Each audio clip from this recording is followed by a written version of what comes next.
Subscribe to our channel by clicking the subscribe button.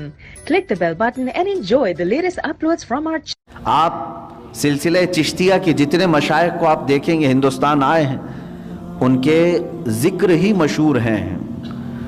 حضرت خواجہ سرکار غریب نواز رضی اللہ تعالیٰ عنہ کا ذکر مشہور ہے۔ ختم خواجگان میں بھی ان کے بعض اذکار شامل کیے گئے ہیں۔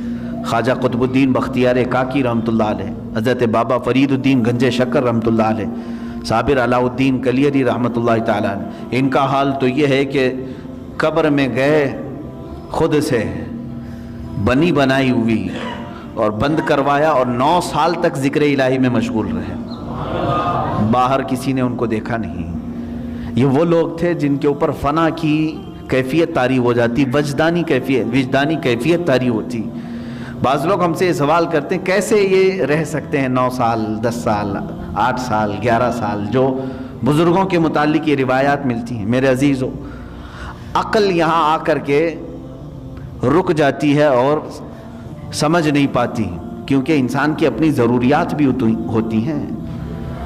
میرے عزیزو، یہ لوگ جو اہل اللہ ہیں، جب دنیا سے کنارہ کشی کر لیتے، کھانے پینے کی کوئی ان کو احتیاج ضرورت نہ رہتی، اللہ کا ذکر ہی ان کی غذا بن جاتا اور اس غذا کا کوئی فضلہ نہیں نکلتا۔